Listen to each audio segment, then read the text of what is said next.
कहानी है रामपुर गांव की, जहां के मर्द महिलाओं को हमेशा नीचा दिखाने की कोशिश में रहते। अरे अभी तक खाना नहीं आया क्या? मुझे एक और शादी करने की जरूरत है। नहीं जी नहीं, ऐसा मत करना, वरना मैं कहाँ जाऊंगी। खाना लेकर मैं अभी आई जी। गांव की पंचायत में भी फैसले हमेशा औरतों के खिलाफ ही रहते। मैं जो फैसला सुनाता हूँ वो भगवान की आज्ञा होती है। इस लड़के ने अपने मन से शादी करके अच्छा नहीं किया। लड़के को घर भेज दो और इसकी शादी इसकी जाति की किसी लड़के से करवा दो, लेकिन ये लड़के, इसे तो गांव के बाहर निकाल दो। नहीं नहीं जमींदार साहब, ये क्या बोल रहे हैं? ऐसा नहीं हो सकता। मेरी बेटी मासूम है, इसे अच्छे बुरे की समझ नहीं है। अरे कहाँ जाएगी ये बेचारी? कहाँ जाएगी? इतनी चिंता है तो पूरे परिवार का गांव निकाला कर देते हैं। बेचारे पूरे बसे बसाए परिवार को गांव छोड़ना पड़ता है। चाहे जो हो, अगर बेटियों को कंट्रोल नहीं कर सकते तो गांव में रहने का कोई मतलब नहीं है। यहाँ औरतों को दब कर रहना होगा। कोई भी अपने हिसाब से कुछ नहीं कर सकता, सब ईश्वर की मर्जी से ही होगा। तभी गांव का एक आदमी दौड़ा दौड़ा आता है। सरपंच साहब, जमींदार साहब, वो कालिया है ना, उसकी बेटी पढ़ने के लिए शहर जा रही है। अच्छा, ये कब हो गया? और कालिया की हिम्मत कैसे हो गई ऐसा करने की? लेकर आओ उसे और उसकी बेटी को। बस फिर क्या था, हाजिर हो जाते हैं कालिया और उसकी बेटी सरपंच के सामने। और कालिया, ये क्या सुनने में आ रहा है? बेटी को इंजीनियर बना रहा है तू? और ये बता, गांव में तो स्कूल नहीं है, फिर कहां से इतनी क्लास पास कर गई तेरी बेटी? राधा, जो कि कालिया की बेटी है, उसे लगता है कि सरपंच उसकी तारीफ कर रहे हैं। सरपंच जी, मैंने ऑनलाइन पढ़ाई की है, डिस्टेंस लर्निंग से। सभी में मैंने अच्छे नंबर पाए हैं, जिसे देखते हुए शहर की इंजीनियरिंग कॉलेज में मुझे स्कॉलरशिप मिली है। वाह जी वाह, क्या होती है ये? पहले तो ये बताओ, फिर आगे की बात करते हैं। पूरा गांव राधा की बात सुन रहा था और राधा बोलती जा रही थी। तो ऐसे मैं फ्री में एक अच्छी शिक्षा लेकर गांव में जो कुछ परेशानियां हैं, जैसे बिजली, पानी और इंटरनेट जैसी समस्याओं के लिए काम करूंगी। मैं गांव को शहर से जोड़ने के लिए पुल का निर्माण करवाने का प्रस्ताव रखूंगी। मुझे पूरी उम्मीद है कि जल्द ही हमारा गांव भी तरक्की की राह पर चल पड़ेगा। राधा की बात सुनकर सारे गांव वाले ताली बजाने लगते हैं। सरपंच को समझ नहीं आता कि वो क्या करे। चुप रह नादान लड़की, गांव के खिलाफ जाने के लिए तुझे गांव से बेदखल कर दिया जाएगा, वो भी पूरे परिवार के साथ। और हाँ, अगर ठीक से गांव में रहना चाहती है तो ये पढ़ाई लिखाई छोड़ दे। हम तेरे लिए गांव का कोई होनहार लड़का देखेंगे। तभी गांव का एक आदमी बोल पड़ता है। अरे नहीं नहीं सरपंच जी, राधा बिटिया जो बता रही है, अगर वैसा हो जाए तो हम लोगों को पैसा कमाने के लिए बाहर नहीं जाना पड़ेगा। हाँ जी, और ना ही कोसों दूर पानी के लिए भटकना पड़ेगा। हमारे बच्चे भी अच्छी पढ़ाई कर सकेंगे और आगे बढ़ेंगे, ना कि हमारी तरह खेती करते बैठेंगे। क्यों गांव वालों, राधा बिटिया का साथ देना चाहिए ना। सरपंच देखता है कि गांव राधा के साथ है तो वो चुप हो जाता है। वो घर आकर अपने सलाहकार से बात करता है, जो बहुत ही चालाक किस्म का इंसान होता है। अरे सरपंच साहब, आपको बहुत ही होशियारी से काम लेना पड़ेगा। एक बार गांव तरक्की कर गया, यहाँ के बालक पढ़ लिए तो कोई ना पूछेगा आपको। और फिर ये जो बेटा और बेटी है ना आपके, इनको भी आम लोगों की तरह ही जीवन जीना होगा।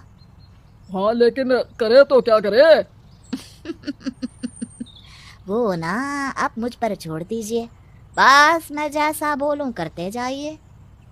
अगले रोज सुबह जब गांव वाले सोकर उठते हैं तो राधा के घर के बाहर और साथ ही वो लोग जिन्होंने राधा का सपोर्ट किया था, उनके घर के आगे लाल रंग से कल आऊंगी लिखा होता है। कल आऊंगी? ये क्या होता है? अरे यह तो खून से लिखा है, लगता है कोई भूत प्रेत या चुड़ैल का साया है। चलो सरपंच जी के पास चलते हैं। सभी सरपंच के पास जाकर उसे सारी बात बताते हैं। और ये तो बड़ी मुश्किल की बात है। चलो, मैं एक बाबा को जानता हूँ, उन्हें बुला लेता हूँ। सरपंच बाबा को लेकर गांव के घर के बाहर जाता है। ओहो, तो ये वो चुड़ैल है जो उन लोगों को निशाना बनाते हैं जो गांव को बदलने का सपना देखते हैं। वो गांव को ऐसे ही संपन्न देखना चाहती है, वो नहीं चाहती कि कोई बाहरी यहाँ का कायाकल्प करे। क्या तुम लोगों में से किसी ने गांव को बदलने की सोच रखी है? तभी राधा की माँ रोते रोते आती है। मेरी राधा घर से गायब हो गई है। अरे कोई तो बचाओ, मेरी बच्ची कहाँ गई? ले गई वो चुड़ैल, तेरी बच्ची को ले गई। अब वो उसे श्रापित करके छोड़ेगी, उस पर चुड़ैल का साया हो जाएगा। तभी बुरी सी हालत में राधा भी वहां आ जाती है। उसके बाल चुड़ैल की तरफ फैले होते हैं और कपड़ों में खून लगा होता है। सभी राधा को देखकर डर जाते हैं। माँ, पता नहीं मुझे कौन उठा कर ले गया था।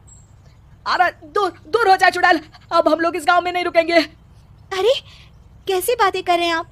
कल तो आप मेरे भरोसे गांव का हुलिया बदलने, अपने बच्चों को पढ़ाने और तरक्की उन्नति की बात कर रहे थे, तो आज क्या हो गया आपको?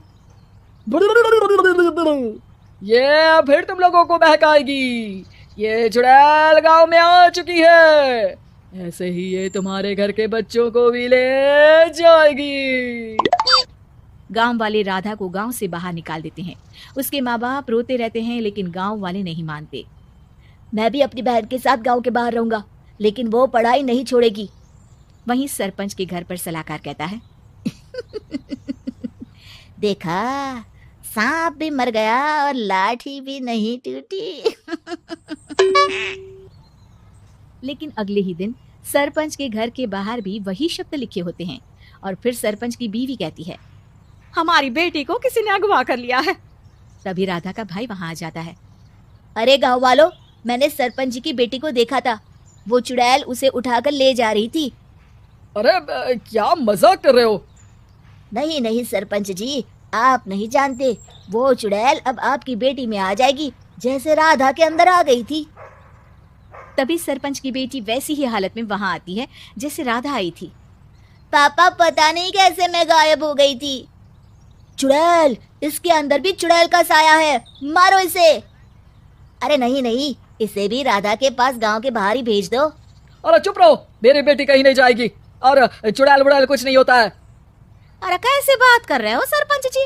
आप तो बोल रहे थे कि आपका फैसला भगवान का ज्ञान होता है, तो अपने पर बात आई तो अब आप ऐसे बोल रहे हैं। अरे ना ना ना, आपको अपनी बेटी को त्यागना ही होगा। अरे बुलाओ बाबा को। राधा का भाई बाबा को ले आता है, जिसे अब गांव वालों के डर के कारण सच बोलना पड़ता है। मैं कोई बाबा नहीं हूँ, मैं तो मोची था। ये सलाहकार महोदय ने मुझे कहा था एक्टिंग करने को। वो मुझे पैसे देने वाले हैं। अब मुझे माफ कर दो। गलती हो गई, मुझे माफ कर दो। तभी वहां राधा आ जाती है। देखा सरपंच जी, जब गांव के बच्चे साक्षर होंगे तो आप जैसे लोगों की चालाकी नहीं चलेगी।